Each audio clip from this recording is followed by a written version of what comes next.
એ રંગલા અંધારામાં સુમસામ જગ્યાએ રંગલીને લઈ જવાની નહીં, રેપ ગેંગ રેપ થઈ જાય તો આવું અમે નથી કહી રહ્યા, પરંતુ આ વિવાદિત પોસ્ટર અમદાવાદ શહેરમાં ટ્રાફિક અવેરનેસ માટે લગાવાયા હતા। તમે કહેશો કે આમાં ટ્રાફિક અવેરનેસની વાત ક્યાં છે? આ જ સવાલને લઈને વિવાદ સર્જાયો છે। ટ્રાફિક અવેરનેસ ફેલાવવા માટે સતર્કતા એનજીઓ દ્વારા અમદાવાદ શહેરમાં અલગ અલગ પોસ્ટરો લગાવવામાં આવ્યા, જેમાં આ પોસ્ટર પણ લગાવાયા હતા। જ્યારે આ અંગે ટ્રાફિક પોલીસનું કહેવું છે કે અમારી જાણ બહાર આ લખાણ વિવાદિત પોસ્ટરો લગાવવામાં આવ્યા છે। ટ્રાફિક વિભાગને ધ્યાને આવતા જ science city, Damru circle, SG highway પાસે લગાવેલા પોસ્ટર હટાવી દેવાયા છે। પોલીસ દ્વારા સતર્કતા એનજીઓને કડક શબ્દોમાં સૂચના પણ આપવામાં આવી છે કે પોલીસ અધિકારીઓની મંજૂરી વિના અને લખાણ બતાવ્યા વિના કોઈ પણ પ્રકારના પોસ્ટર લગાવવા નહીં। ત્યારે સવાલ એ થાય છે કે શું એનજીઓ દ્વારા ટ્રાફિક વિભાગની જાણ બહાર જ પોસ્ટરો લગાવાયા છે? શું ટ્રાફિક વિભાગે પોસ્ટરનું લખાણ જોયું જ ન હતું? શું પોસ્ટરો પરનું લખાણ ચેક કરવું એ ટ્રાફિક વિભાગની જવાબદારી નથી? એનજીઓ ગ્રુપ દ્વારા ટ્રાફિક અવેરનેસનું જે કામ થઈ રહ્યું હતું એમાં કેટલાક પોસ્ટરો કે જે એમાં વિવાદિત લખાણ જણાતું હતું એની અમને જાણ થઈ તો અમે તાત્કાલિક એ પોસ્ટરો હટાવડાવી દેવડાવ્યા છે અને એમને કડક સૂચના પણ આપવામાં આવી છે કે અમને પૂછ્યા સિવાય આવા ટ્રાફિક અવેરનેસના ટ્રાફિક સિવાયના કોઈ બીજા પોસ્ટરો લગાવશો નહીં અને સતર્કતા ગ્રુપ ટ્રાફિક અવેરનેસનું કામ કરે છે તો ટ્રાફિકના જ પોસ્ટરો લગાવો। ટ્રાફિક વિભાગ દ્વારા એમને કડક સૂચના સતર્કતા ગ્રુપને પણ આપવામાં આવી છે। આગળ વાત કરીએ જૂનાગઢની। વિસાવદરના ધારાસભ્ય ગોપાલ ઇટાલિયા વિસાવદર પોલીસ સ્ટેશનની બહાર ધરણા પર બેઠા। રાશન કાર્ડ પર મળતા અનાજમાં કૌભાંડના તેમના આક્ષેપ છે। આક્ષેપ કરાયો છે કે 2 મહિનાનો અનાજનો જથ્થો આવ્યો છે, પરંતુ લોકોને અડધું જ અનાજ મળ્યું છે અને અનાજ માફિયાઓ જથ્થાને બારોબાર વેચી દે છે। અનાજ માફિયાઓ સામે પોલીસ ફરિયાદ ન લેતી હોવાનો પણ આક્ષેપ છે।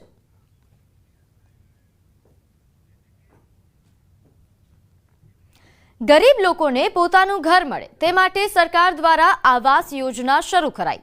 યોજના થકી જરૂરિયાતમંદોને ઘરનું ઘર પણ ફાળવાય છે, પરંતુ આમાં કેટલાક તત્વો એવા પણ છે કે જે નાણાંનો વહીવટ કરી જરૂરિયાતમંદોના મળતા લાભને પોતે જ હડપી લે છે। મહીસાગરના વીરપુર તાલુકાના કોઈડમ ગામે રહેતો ગરીબ વ્યક્તિ કે જે છેલ્લા 7 વર્ષથી આવાસ માટે રજૂઆત કરી રહ્યો છે, પરંતુ આજ દિન સુધી તેને આવાસની ફાળવણી થઈ નથી। મજૂરી કામ કરતો જયદીપ બારૈયા નામના આ વ્યક્તિ પાસે ફાળવાતી વખતે આપવા પડતા નાણાં નથી, જેના કારણે આ યુવાન મકાન વગર ટાટપટ્ટી બાંધીને રહેવા મજબૂર બન્યો છે। દર વર્ષે સ્થાનિક સહિત તાલુકાના અધિકારીઓને તે રજૂઆતો પણ કરે છે, પણ દર વખતે તેને ફક્ત લોલીપોપ અપાય છે, પણ આવાસ નહીં। જો કે આવાસ મંજૂર કરવામાં મસમોટું કૌભાંડ ચલાવાઈ રહ્યું છે તેવા આક્ષેપ પણ થઈ રહ્યા છે। જે લોકોને આવાસોની જરૂર છે તેવા લાભાર્થીઓને લાભ મળતો નથી અને જેની પાસે પાકા મકાનો છે તે લોકોને ફાળવી દેવાય છે। આવા કૌભાંડીઓ સરકારના નિયમોની એસી કી તેસી કરી રહ્યા છે।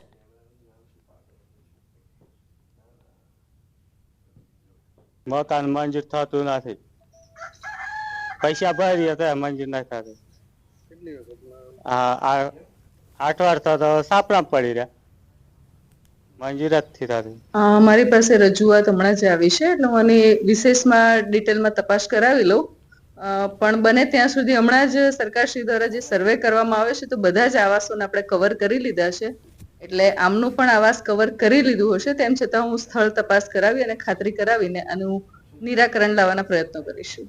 સરકારનો એક ઉદ્દેશ છે કે આવાસ ફાળવણીની અંદર જે ઘર વિહોણા હોય તેમને તે લાભાર્થીઓને ઘરનું ઘર મળે તે માટે સરકાર દ્વારા મોટી ગ્રાન્ટ ફાળવી અને તાલુકા અને પંચાયતને ફાળવવામાં આવે છે અને પંચાયત દ્વારા સર્વે કરવામાં આવે છે કે આવા ઘર વિહોણાના કેટલા લોકો હોય છે, પરંતુ આની અંદર પણ મોટો ભ્રષ્ટાચાર થતો હોય તેવું સામે આવ્યું છે। મહીસાગર જિલ્લાના વીરપુર તાલુકાના કોઈડમ ગામે કે જ્યાં 8 વર્ષથી ઘર વિહોણા યુવાન છે અને ટાટડું બાંધીને રહી રહ્યો છે। અનેક રજૂઆત બાદ પણ તેનું મકાન હજુ બન્યું નથી। દ્રશ્યો બતાવી રહ્યો છું મકાનના કે આપ જોઈ શકો છો કે ચારે બાજુ ટાટડું બાંધી અને રહી રહ્યો છે આ યુવાન। આપ દ્રશ્યો જોઈ શકો છો કે આ રીતે ટાટડા બાંધીને રહી રહ્યો છે, પરંતુ તંત્રને અનેક રજૂઆત બાદ પણ પરિસ્થિતિ તેની તે રહેવા પામી છે। કેટલાક ગ્રામ લોકો છે આપણી સાથે, તેમની સાથે વાત કરીશું।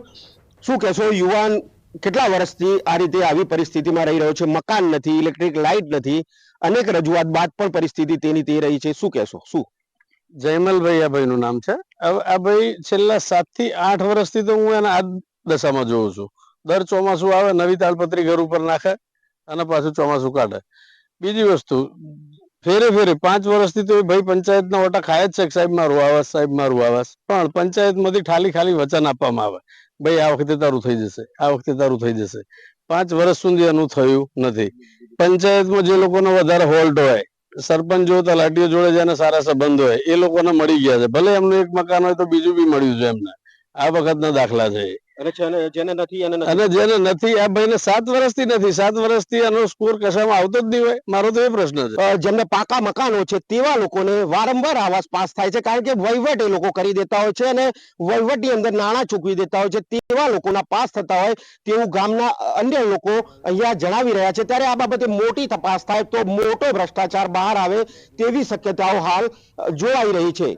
મિતેશ ભાટિયા, ન્યૂઝ 18 ગુજરાતી, મહીસાગર. તો હવે મહત્વના સમાચાર રાજકોટથી. એમ્સના પૂર્વ ડિરેક્ટર ડોક્ટર CDS કટોચનું કારસ્તાન સામે આવ્યું. ડોક્ટર કટોચના ભ્રષ્ટાચારનો પર્દાફાશ થયો છે. પોતાના જ દિવ્યાંગ પુત્રને મેડિકલ ફિટ બતાવીને એમ્સમાં ક્લાસ 2 અધિકારી બનાવી દીધો. ડોક્ટર કટોચના પુત્ર ભાવેશ કટોચના બંને આંખમાં તકલીફ છે. ભાવેશ કટોચ પાસે ડિસેબિલિટી સર્ટિફિકેટ હોવા છતાં કઈ રીતે મેડિકલ ફિટ બનાવી દીધો? ભાવેશ કટોચને અહીં આંચકી ઉપડતા એમ્સમાં દવા પણ લીધી હોય તેવી વિગતો સામે આવી છે. ભાવેશ કટોચ 17 વર્ષથી આંચકીની દવા લેતો હોય તેવી વિગતો સામે આવી રહી છે. ભાવેશ કટોચ પાસે 60% ડિસેબિલિટી સર્ટિફિકેટ હોવા છતાં કઈ રીતે મેડિકલ ફિટ ગણાય? પૂર્વ વહીવટી અધિકારી જયદેવ વાળાએ પણ ખોટા ડોક્યુમેન્ટ્સના આધારે પોતાના ભાઈ રણજીત વાળાને નોકરી પર રાખ્યા હોવાના સમાચાર છે. એમ્સમાં ભરતીમાં મોટા કૌભાંડની આશંકા સેવાઈ રહી છે. એમ્સમાં મોટા ભાગની ભરતી પ્રક્રિયામાં ઘરના ભુવાને ઘરના જ દાખલા રાખીને મોટું કૌભાંડ ચલાવાઈ રહ્યું છે. આ આશંકાઓ વ્યક્ત થઈ રહી છે, જેને લઈને વધુ વિગત સાથે આપણી સાથે સંવાદદાતા અંકિત જોડાઈ ગયા છે. અંકિત, એમ્સમાં જે આ કૌભાંડ ચાલી રહ્યા છે, જે આશંકાઓ વ્યક્ત થઈ રહી છે, શું હકીકત? ચોક્કસ વાત કરવામાં આવે તો ગુજરાતની સૌપ્રથમ એમ્સ છે જે રાજકોટ શહેરની પાડોશમાં જ આવેલા પરાપીપળિયા ગામ ખાતે હાલ કાર્યરત છે.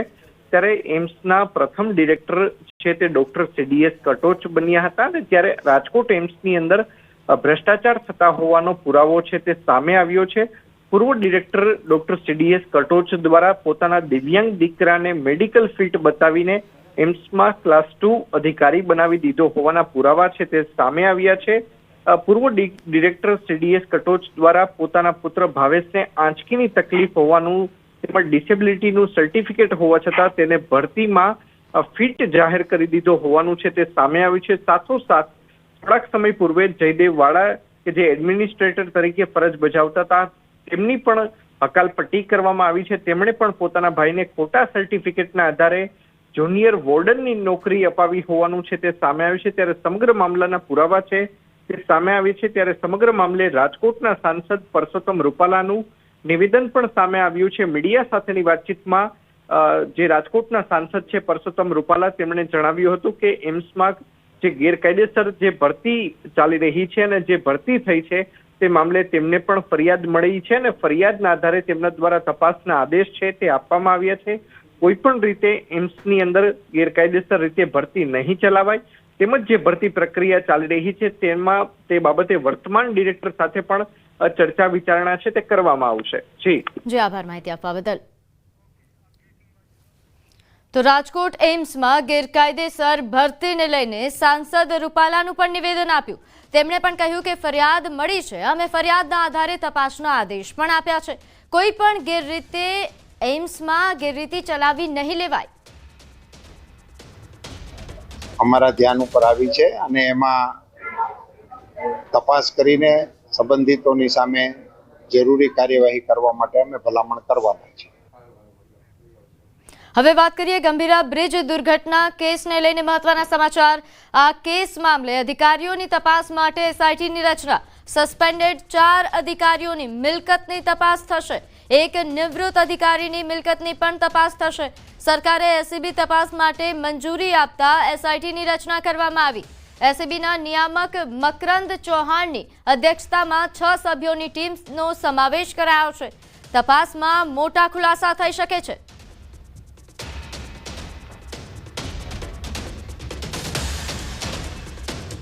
વાત કરીએ મહેસાણાની. અર્બન બેંકની ચૂંટણીમાં એનપીએ મામલે આક્ષેપો સામે આવ્યા છે. ડિરેક્ટર ઉપેન્દ્ર પટેલનું ડીએમ પટેલને સીધું સૂચન. વિશ્વાસ પેનલના ડીએમ પટેલના વેવાઈનું એકાઉન્ટ એનપીએ. પહેલા બેંકના 70 કરોડ ભરાવો અને પછી એનપીએ વિશે બોલો. ઉપેન્દ્ર પટેલ દ્વારા કહેવામાં આવ્યું ડીએમ પટેલના વેવાઈ એજે પટેલના 70 કરોડ બાકી છે તેવા પ્રકારના આક્ષેપ થઈ રહ્યા છે. સમગ્ર મામલે વિશ્વાસ પેનલના ડીએમ પટેલનું નિવેદન પણ સામે આવ્યું કે મારા સગાવાલાનું કોઈ એનપીએ નથી. ડીએમ પટેલ એજે પટેલના દૂરના સગા વિનોદ પટેલનું ધિરાણ છે. એજે પટેલ આ મામલે કરાયેલા આક્ષેપ ખોટા છે તેવા પ્રકારની વાત ડીએમ પટેલ દ્વારા કરવામાં આવી. પેનલમાંથી ડિરેક્ટર તરીકે ચૂંટણી લડી રહ્યા છે ડીએમ પટેલ, એમના વેવાઈ થાય છે. તો એમનું લોંગ ટાઈમથી 2017થી આજ સુધીનું એમનું 45 કરોડની મૂડી હતી અને વ્યાજ ચડીને 70 કરોડ રૂપિયા જેવી માતબર રકમ થઈ છે. તો આને લોંગ ટાઈમનું એમપીએ કહેવાય મિત્રો. તો મારે એ લોકોને કહેવું છે કે ભાઈ એમપીએ ઘણા અલગ અલગ પ્રકારના હોય છે અને બધી બેંકોમાં નાના મોટા એમપીએ હોય છે. પણ જ્યારે તમે પોતે જે બેંકમાં ચૂંટણી લડવા જઈ રહ્યા હોય અને તમારા જ સગાના આટલું બધું એમપીએ જો બાકી હોય તો તમારે એમપીએના મુદ્દા ઉપર બોલવાની કોઈ તમારી જવાબદારી થતી નથી. મારા સગાવાળાનું કોઈ એમપીએ નથી. એજે પટેલનું 70 કરોડ રૂપિયાનું એમપીએ કોઈ એજે પટેલનું 70 કરોડનું છે જ નહીં. એમના દૂરના સગાઓ, એમાં વિનોદ પટેલની ભાગીદારી વાળા એમના દૂરના સગાઓ કદાચ હશે પણ એમાં વિનોદ પટેલની ભાગીદારીમાં છે અને વિનોદ પટેલે જ એ લોન ધિરાણ કરેલું છે અને એવડી મોટી કોઈ રકમ છે જ નહીં. હવે નજર કરીશું ટોપ 3 હેડલાઇન્સ પર. નર્મદા ડેમના 15 દરવાજા 3.80 મીટર ખોલાયા. અમદાવાદના યુવકનું આબુમાં સેલ્ફી લેતા ખીણમાં પડતા મોત. ગંભીરા બ્રિજ દુર્ઘટના કેસમાં અધિકારીઓના મિલકતની તપાસ માટે એસઆઈટીની રચના.